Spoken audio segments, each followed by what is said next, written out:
School organisation अपने बहुत सारे बच्चों को लेके करीब 500 प्लस पार्टिसिपेंट हैं। मतलब आप 1400 बच्चों में से 500 से ज़्यादा बच्चे उसके पार्टिसिपेंट हैं। पूरा इंटरनेशनली उनके लिए एक सेटअप तैयार किया जाता है और इस ग्रामीण इलाके के बच्चे वहाँ पे परफॉर्म करते हैं, म्यूजिक में, डांस में, एक्ट्स के जरिए वो ह्यूमन एम्पावरमेंट हो, चाहे वो सेव वाटर हो, चाहे वो ग्लोबल वार्मिंग हो, चाहे वो नुक्कड़ नाटकों के जरिए। तो ऐसी बहुत सारी विधाएँ हैं। थीम डांस के जरिए वो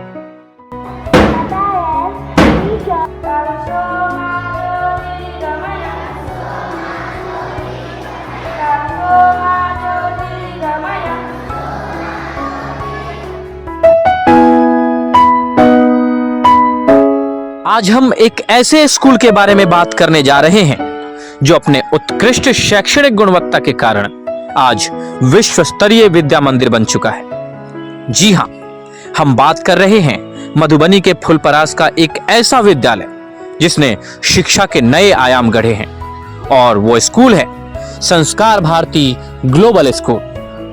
नंबर 1 कि आपने जब आज हमारे कैंपस को कवर करने के लिए आप जब इस कैंपस में आए तो आपको दिखा कि ढेर सारे बच्चे बहुत सारी जगहों पे बहुत सारी चीज़ों की प्रैक्टिस कर रहे थे। तो सबसे पहले मैं उसके बारे में बता दूं कि हमारे यहाँ 17th ग्लोरियस ईयर मतलब द फाउंडर्स डे कार्निवल करके हम लोग मनाते हैं, और वो फाउंडर्स डे कार्निवल अभी 21-22 दिसंबर को अपकमिंग है।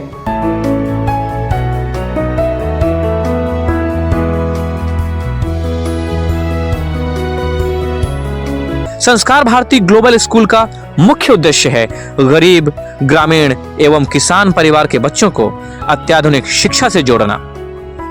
स्कूल में शिक्षक शिक्षा देने का काम तो करते ही हैं, साथ में माता पिता जैसा प्यार देकर बच्चों को घर की कमी महसूस नहीं होने देते। शायद यही कारण है कि देश के कई राज्यों के साथ साथ नेपाल के बच्चे भी यहाँ पढ़ते हैं।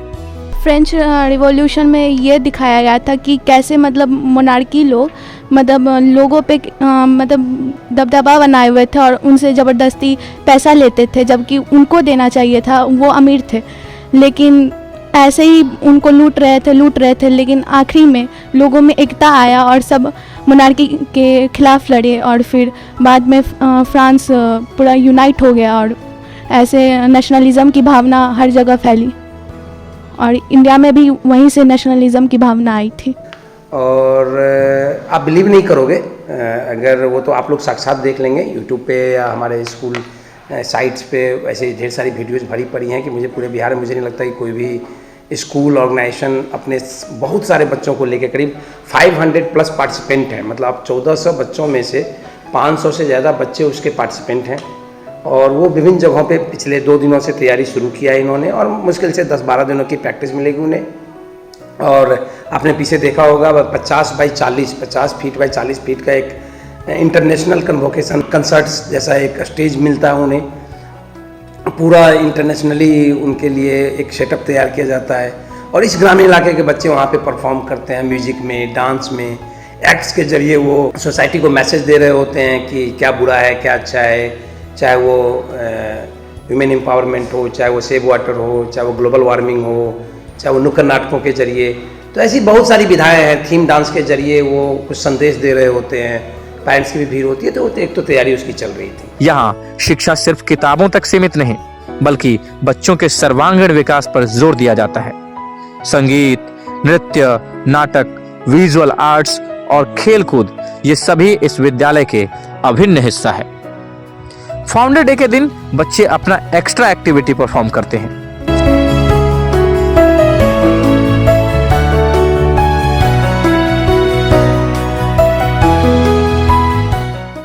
स्कूल में पे बहुत सारी फैसिलिटीज़ है, जैसे कि डांसिंग क्लासेस है, म्यूज़िक क्लासेस है, लाइब्रेरी है, साइंस लैब है, कंप्यूटर लैब है, एक्सेट्रा और भी बहुत कुछ होती है। क्लीनिंग बहुत अच्छी रहती है, हमेशा साफ़ सफाई रहती है और सारे स्टूडेंट्स भी अच्छे हैं, डिसिप्लिन है, मैनर है, अच्छे से रूल रेगुलेशन सब कुछ अच्छे से होता है। टीचर्स भी यहाँ के बहुत अच्छे हैं। अगर अपनापन का फील हो, नहीं आ रहा हो, तो यहाँ के टीचर्स आपको as like a mother father, कभी मतलब आपको ऐसा फील नहीं होगा कि आप घर पे नहीं हो। मैं एक हॉस्टलर हूँ, मैं हॉस्टल की स्टूडेंट हूँ, तो मुझे अच्छे से पता है कि कैसे रहा जाता है हॉस्टल में। मुझे लगा नहीं था जब मैं यहाँ पे आई थी कि मैं कैसे रह पाऊँगी, क्योंकि एक्चुअली मैं छोटी हूँ, जैसे कि आप सभी जानते ही होंगे कि मैं छोटी हूँ, तो मैं सोच रही थी कि मैं कैसे रहूँगी। नहीं डूंगी। यहाँ पे जो टीचर है, जैसे कि हमारी सपना मैम हमारी MOD है, और उनका प्यार बहुत ज़्यादा है। कभी मैं अगर सैड होती हूँ तो हमेशा आके मतलब हमें प्यार करती है, समझाती है। अगर कभी ऐसा लगता है कि कुछ समझ नहीं आ रहा है, कैसे करना चाहिए नहीं करना चाहिए, तो मम्मी पापा की तरह आके हमें समझाते हैं। डायरेक्टर सर के पास भी जाते हैं हम, डायरेक्टर सर भी हमें अच्छी अच्छी नॉलेज देते हैं, हमें मोटिवेट करते हैं कि हम आगे क्या करना चाहिए। थैंक यू, मैं यही बोलना चाहूँगी। और ये स्कूल बहुत बहुत बहुत ज़्यादा अच्छा है और मुझे बहुत अच्छा लगा यहाँ के आने के साथ ही। मुझे ऐसा मतलब कभी फील नहीं हुआ, कभी मैं रोई नहीं, मुझे बिल्कुल भी अच्छा गंदा फील नहीं हुआ, बहुत अच्छा लगा। Thank you so much. मैं यही सजेशन दूंगी कि ये स्कूल बहुत अच्छा है, क्योंकि यहाँ पे रूल्स डिसिप्लिन्स है, और हमारे डायरेक्टर सर और हमारी जो MOD मैम है वो सब बहुत अच्छे हैं। वो आपको ऐसे मोटिवेट करेंगे कि आपको ऐसा लगेगा नहीं कि ये स्कूल बेकार है या फिर अच्छा नहीं है। और जैसे कि यहाँ के सारे टीचर्स हैं, आपको कोई पढ़ाई में भी कोई गलती नहीं है, बहुत अच्छे से टीचर्स वेल मैनर्ड है, ट्रेंड है, इसलिए। और वो तैयारी भी मुझे लगता है मधुबनी जिला ही नहीं वरन समस्त बिहार में अपने आप में एक अनोखा कॉन्सेप्ट होता है। आप लोग को उसके लिए सादर आमंत्रण है, आप चाहें तो इस बार इसको आके उसको कवर कर सकते हैं। नंबर 2, आपने पूछा कि बिल्डिंग शायद आपने बनती देखी है या बनी हुई देखी है। NEP 2020 के हिसाब से जो भारत सरकार की एक सेगमेंट थी बाल वाटिका, उसको हमने अलग किया। हमारा north block, south block, boys hostel पीछे ज़बरदस्त कैंपस है जो आप लोगों ने ऑलरेडी देखा। यहाँ करीब 400 से के आसपास बच्चे जो हैं वो बोर्डिंग मोड में यहाँ पढ़ाई करते हैं, जिसमें आपको सीमांचल पूरा उधर फारबिसगंज, अररिया, पूर्णिया, इधर आपको भागलपुर ऐसे पेरेंट्स आते हैं। मतलब बहुत भागलपुर, बांका, बौंसी, इधर आपको तो इधर अपना जो मधुबनी ज़िला है, नेपाल लदनिया बॉर्डर, वो तो अपना है ही। इधर सहरसा, सुपौल, मधेपुरा, खगड़िया, त्रिवेणीगंज, रानीगंज, फारबिसगंज ऐसी जगह हैं, बीरपुर, भीमनगर, और बहुत सारे बच्चे नेपाल से भी आते हैं।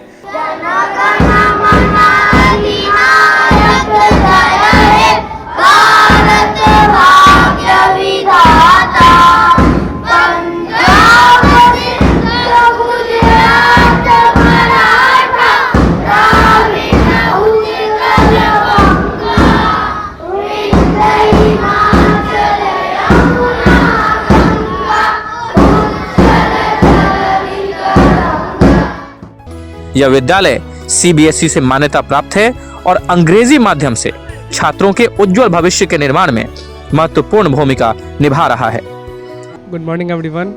I am Priyanshu Kant from Standard 10 CF Sanskar Bharati Global School. Today I am here for speaking some points about the First World War, which was happened in 1914 and started on 28th of June.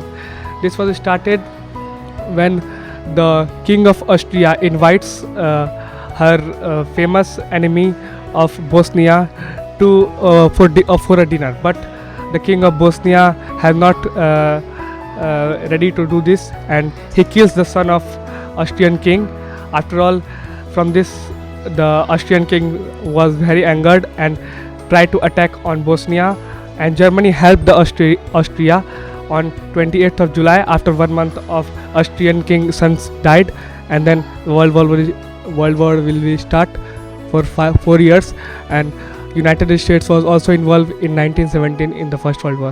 तो जैसे जैसे बच्चों की संख्या बढ़ रही है वैसे वैसे कैंपस का कैनवास भी चेंज हो रहा है, और एक होता है ना एक आइडियल प्रोटोकॉल कि बच्चों को कितना स्पेस चाहिए, कमरे का साइज़ क्या होना चाहिए, क्लासरूम का क्या रेशियो होना चाहिए टीचर वर्सेस बच्चा, उन सारी चीज़ों को देखते हुए इंफ्रास्ट्रक्चर लेवल पे समय समय पे चेंज होती है। और अभी जो हमारा सेटअप है कम से कम इंफ्रास्ट्रक्चर लेवल पे मुझे लगता है कि मुझे अब बच्चे ज़्यादा नहीं चाहिए, इंफ्रास्ट्रक्चर इज इनफ। अब सिर्फ एकेडमिक क्वालिटी और जो भी बच्चों की शेपिंग का काम हमारे जिम्मेदारी पे है उसे हमें बहुत अच्छे से पूरा करना है।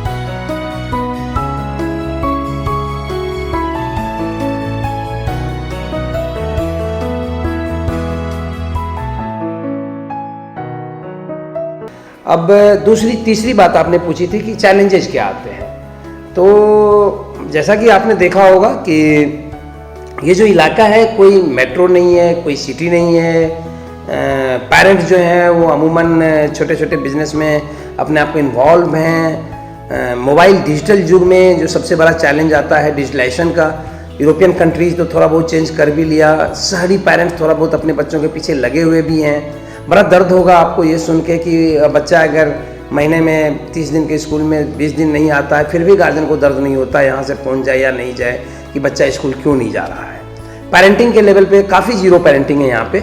बट सबसे जो बड़ी बात है कि एक ऐसा पेरेंटिंग माहौल जहाँ पे लोग गरीब हैं, या तो लोग पलायित हैं, या तो वो चंडीगढ़ में है, इवन तक कि फॉरेन में भी है। मस्कट हैं, मॉरिशस के बच्चे हैं हमारे पास जिनके पेरेंट्स मॉरिशस में काम कर रहे हैं, मस्कट में काम कर रहे हैं, दुबई में काम कर रहे हैं, वो गल्फ कंट्रीज़ में हैं और उनके बच्चे यहाँ पे पढ़ते हैं। चूँकि उनका लोकल इलाका यही है, वो पढ़ रहे हैं, लेकिन वो अपने पेरेंट्स के टच में, वो अपने कमाने की धुन में या उनकी मजबूरी में उनकी इच्छा है कि उनके बच्चे अच्छी पढ़ाई करें, अच्छी शिक्षा करें। सरकारी नीति अपने जगह पे है। प्राइवेट स्कूल वाले भी क्या करते हैं अमूमन कि बच्चों को इनरोल कर लिया और उनके पीछे हाथ धो के नहीं पढ़ते। तो हमारे लिए थोड़ा सा चैलेंज टफ हो जाता है कि जिन बच्चों को बेसिक कल्चर नहीं प्राप्त है, बच्चे थोड़े से आज की तारीख में जो पूरा ये ग्लोबली है, रिमोट का समस्या ये है कि हम थोड़ा कम पढ़े लिखे और ज़्यादा समझदार पेरेंट्स के साथ काम कर रहे हैं, जिनको लगता है कि भाई स्कूल में हमने डाल दिया सारी चीज़ें खत्म हो जाएगी। अब दूसरा पहलू क्या है कि पेरेंट्स जो है वो ये सोचते हैं कि Sanskar Bharati the best school of the Bihar. अगर उनको लगता है कि इस स्कूल में हम डाल देंगे तो बच्चा हमारा बहुत कुछ करके निकल जाएगा, यहाँ पे हम लोग मात खा रहे हैं। कभी भी ऐसा नहीं हो सकता। मैंने कई बार पीटीएम में बोलता हूँ, पेरेंट्स से बात करता हूँ, मीडिया से भी मैंने कई बार बताया है कि देखो 3 चीज़ें होती हैं। नंबर 1 पे बच्चा ही रहेगा, नंबर 2 पे पेरेंट्स रहेगा, नंबर 3 पे इंस्टीट्यूशन आएगा। कोई भी इंस्टीट्यूशंस में अगर बच्चा क्लियर कट अपने बेसिक कल्चर या पेरेंटिंग के अभाव में अगर पढ़ना नहीं चाहता, आप उसको संस्कार भारती में डालिए, आप उसको लंदन भेज दीजिए, आप उसको बम्बई भेज दीजिए, उससे रिजल्ट नहीं आएगा। तो नंबर 1 बच्चा, नंबर 2 पेरेंट्स। आज की तारीख में जो बच्चे हैं ना, डे बाय डे काउंसलिंग की मोहताज हैं। उनको डेली पेरेंट्स का टच चाहिए, डेली उनके साथ हिसाब किताब होना चाहिए कि आज तुमने कितना पढ़ाई किया, आज तुम्हारा क्या एटीट्यूड रहा, आज तुम्हारा बोलने का तरीका बदला कि नहीं बदला। लैंग्वेज के लेवल पे हम लोग ग्रामीण इलाके में बहुत सारी चीज़ें झेलते हैं। बच्चे यहाँ स्कूल में आए, फिर वो 5 घंटा रह के यहाँ से घर गए, फिर वो वहाँ उन्हीं बच्चों, अपने लोकल बच्चों के साथ खेल रहे हैं, कूद रहे हैं, गंदी अब्यूज भाषा, स्लैंग लैंग्वेज, जो भी मतलब आप समझ रहे हैं, वो सारी चीज़ें वो सीख रहे हैं। और वो चीज़ें काफ़ी दर्दनाक होती है कि हम और हमारी टीम जब घंटों एक पैर पे खड़ा होके, बोर्डिंग टीम तो समझो आप 12 घंटे, स्कूलिंग टीम समझो आप 5 से 7 घंटे, मतलब जो आउटसाइड टीचर हैं हमारे, और जो बोर्डिंग टीम, ये घंटों घंटा, दिनों दिन, महीनों महीना लगाने के बाद कभी कभी बच्चा का मूवमेंट नहीं दिखता है। उसके बाद पेरेंट्स का ब्लेम आना शुरू होता है। और चूँकि स्कूल ऊंचाई पे जा रहा है, चूँकि सिलेक्टेड बच्चे मूव ऑन कर रहे हैं, हमारा पर्पस ये है इस चैलेंज को दूर करके कि हमारा हर एक बच्चा, एक मेरा माइंड में था कि अंतिम वंचित व्यक्ति या अंतिम वंचित बच्चा जो चाहे किसी भी वजह से पिछड़ रहा हो, इस जिम्मेदारी को हम सर पे उठाएं, हम इस जिम्मेदारी को सर पे लें और हम और हमारी टीम ये नहीं हो, चाहे पेरेंट्स की ट्रेनिंग करने पड़े, चाहे पेरेंट्स से एक्स्ट्रा कनेक्ट करना पड़े, लाइबिलिटीज बढ़ जाती है, प्रेशर बढ़ जाता है, हमारे टीम के लिए काम करना थोड़ा दुभर हो जाता है, लेकिन हम लोग इसके दिशा में ऐसी चैलेंजेस को धता बताते हुए आगे बढ़ रहे हैं। कहीं कोई बहुत ज़्यादा वो ऐसा चैलेंज नहीं है कि टीचिंग लेवल पे है या पेरेंट्स लेवल पे है या बच्चा लेवल पे, लेकिन मेजर समस्या वही है बच्चों का बेसिक्स। आज के बढ़ते हुए समाज में OTT कंटेंट्स हो, टीवी हो, मोबाइल हो, उसकी बढ़ती हुई लत, उनको रील और रियल के बीच का जो फ़र्क उनको समझ में नहीं आता। उनको लगता है वो छोटे बच्चे हैं, 10 साल 5, हमारा काम क्या है 5 से 15 साल के बच्चों के बीच में जो महती जिम्मेदारी, उसमें सिर्फ स्कूल के भरोसे आप नहीं रह सकते। पेरेंट्स का रोल है, सोसाइटी का रोल है, टीवी का रोल है, मोबाइल का रोल है। तो बस ये छोटा छोटा चैलेंज है जिसको मुझे लगता है कि धीरे धीरे हम लोग दूर करेंगे। और एक दिन ऐसा आएगा कि ऐसे बच्चे जिनसे अभी उनके पेरेंट्स मायूस हैं, या हम मायूस हैं, या क्लास टीचर मायूस है, या सोसाइटी उससे मायूस है, वो भी बच्चा एक न एक दिन निकल के आएगा और बोलेगा यस यस इट्स मी, मतलब वो बोलेगा, ये हो जाएगा।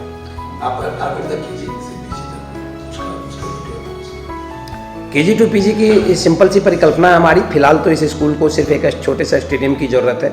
हमारा कैंपस करीब 2.5 से 3 एकड़ में फैला हुआ कैंपस छोटा पड़ जाता है, मात्र 1200 बच्चे और 400 बच्चों के हॉस्टलिंग को लेके, और उनके स्पोर्ट्स एक्टिविटीज़ को लेके जो हमारे साथ समस्याएं आती है उसकी वजह से हमारे दिमाग में है कि मैं पीछे अगर मुझे जैसे जैसे ज़मीन मुहैया होती जाएगी तो मैं उसमें एक ऐसा स्टेडियम कम से कम 10 to 20,000 कैपेसिटी वाला एक स्टेडियम क्रिएट करूं जिसमें तमाम तरह का स्पोर्ट्स हो।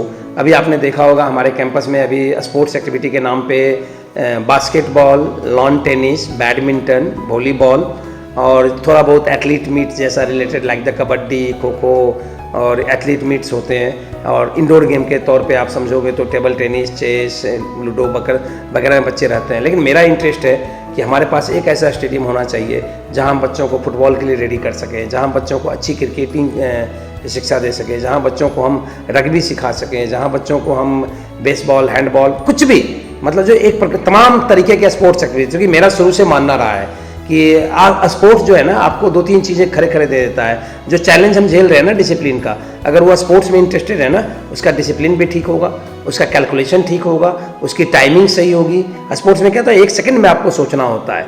आप 1 सेकंड लेफ्ट राइट हुए, आपका फुटवर्क गड़बड़ाया, आपकी गिल्ली उड़ गई, आपके पास वहाँ उतना टाइम नहीं होता। ये क्लासरूम नहीं है कि चलो आज बिगड़ गए, कल खराब होगा, परसों परफॉर्म कर लेंगे। तो मेरा फोकस है कि हमारे पास एक स्पोर्ट्स ऑथराइज्ड सेंटर कम से कम 5-7 एकड़ में फैला हुआ हो, तब जाके संस्कार भारती परिपूर्ण होगा। और ये तो मेरा भविष्य का परिकल्पना है। और रहा जहाँ तक KG to PG की बात, तो उसके लिए हमारे पास अलग सेटअप है, अलग चीज़ें हैं। जैसे जिस दिन मुझे ये लग जाएगा कि संस्कार भारती अब चैलेंज रहित है, संस्कार भारती अपने टीम या अपनी बदौलत या मेरे बगैर चल सकती है, उस दिन मैं मूव ऑन कर जाऊँगा। जहाँ इंटर होगा, ग्रेजुएशन होगा, इंजीनियरिंग होगा, मेडिकल होगा, नर्सिंग होगा, जहाँ नॉर्मल ग्रेजुएशन की पढ़ाइयाँ होंगी, BA, BSc, BCom, मास्टर्स, जो भी चीज़ें होंगी वो KG to PG। मेरा सेंस होता है कि संस्कार भारती ग्लोबल स्कूल की तरह ही आज के 5 साल के बाद एक संस्कार भारती ग्लोबल यूनिवर्सिटी भी हो, जो भारत सरकार और जो भी हम जिनके भी दिशा निर्देश UGC के दिशा निर्देश में या जो भी करना पड़ेगा उसके लिए करेंगे। लेकिन यहाँ के बच्चे जो यहाँ से लेके चंडीगढ़, दिल्ली, मैंगलोर, छोटी छोटी जगह, साउथ में चेन्नई, एवरी प्लेसेस, केरला, आपको हर जगह प्राप्त होंगे। हमारी एक इच्छा है कि फुलपरास की इस धरती पे भारतवर्ष के कोने कोने से बच्चे अपनी हायर स्टडी के लिए भी आएँ, और वो आएंगे बशर्ते कि पहले हम यहाँ के बच्चों को इस लायक बना दें कि भारतवर्ष के किसी भी कोने में जाके संस्कार भारती ग्लोबल स्कूल के बच्चे अपने परचम लहरा सकें।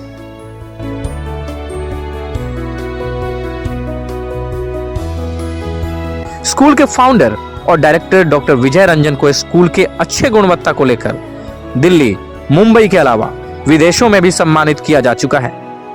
यहाँ से उत्तीर्ण बच्चे पठन पाठन के साथ साथ अपने अपने काम में भी लगे हुए हैं। आधुनिक शिक्षा का केंद्र यह विद्यालय अपने अनूठे संसाधनों के लिए भी जाना जाता है। यहाँ की विशेषताएं हैं विश्व स्तरीय सुरक्षित कैंपस, घर जैसा सकारात्मक माहौल, प्रत्येक विषय के लिए अलग अलग कक्षाएं, 24 घंटे IP कैमरा आधारित सुरक्षा, वाईफाई युक्त कैंपस, आध्यात्मिक, नैतिक और कंप्यूटर शिक्षा का मिश्रण, CCTV कवरेज के साथ लिफ्ट की सुविधा। मैं कपिल देव रॉय, संस्कार भारती ग्लोबल स्कूल का वाइस प्रिंसिपल। तो वाइस प्रिंसिपल होने के नाते जो मैं समस्या फेस करता हूँ पेरेंट साइड से, वो यहाँ पे सबसे बड़ी समस्या है कि पेरेंट साइड से वो नॉन कोऑपरेटिव उनका नेचर, साथ ही साथ उनकी गैर वाजिब डिमांड्स। जैसे जो पेरेंटिंग रोल है वो पेरेंटिंग कहीं न कहीं वो थोड़ी सी कम दिखती है, 0 पेरेंटिंग ही बोल सकते हैं। तो जो डिमांड्स वो हम लोगों से एकेडमिक के इतर भी बहुत सारी उनकी डिमांड्स होती है कि बच्चे का ये वो मतलब जो, तो ये सब एक बहुत बड़ी समस्या है। अच्छा, मतलब वो जो उनको करना चाहिए वो चाहते कि आप लोग करें। जी जी। इसमें से 1-2 उदाहरण जैसे कि बच्चे खाना नहीं खाते, या बच्चे हमारे साथ मतलब पेरेंट्स के साथ वो अच्छे से बात नहीं करते हैं, तो ये तो कहीं ना कहीं पेरेंटिंग, बच्चे की जो परवरिश है, जो नर्चरिंग है, ये तो कहीं ना कहीं होम जो होती है वो फर्स्ट स्कूल होती है, पेरेंट्स जो होते हैं फर्स्ट टीचर्स होते हैं, ये उनकी ड्यूटी है। फिर भी वो चाहते हैं कि ये स्कूल ठीक करके दे, जो कि थोड़ा सा प्रैक्टिकली संभव नहीं है। आपकी तरफ से मुख्य प्रायोरिटी क्या होता है आपकी स्कूल की तरफ से? प्रायोरिटी तो होती है कि बच्चे की एकेडमिक एक्सीलेंस के साथ उनकी जो मतलब ओवरऑल डेवलपमेंट, उनकी एक्सपोजर के थ्रू या जो भी एक्सप्लोरेशन के थ्रू, जो भी हमारे बहुत सारी एक्टिविटीज़ होती है, तो को करिकुलर एक्टिविटी के थ्रू वो ओवरऑल पर्सनैलिटी डेवलपमेंट, ये हमारी ओवरऑल वो होती है। कितने दूर दूर से बच्चे आपके यहाँ आते हैं? बच्चे तो जैसे बाऊबढ़ी, लौखा, खुटौना, मोटा मोटी 30 से 40 किलोमीटर के रेडियस से बच्चे आते हैं।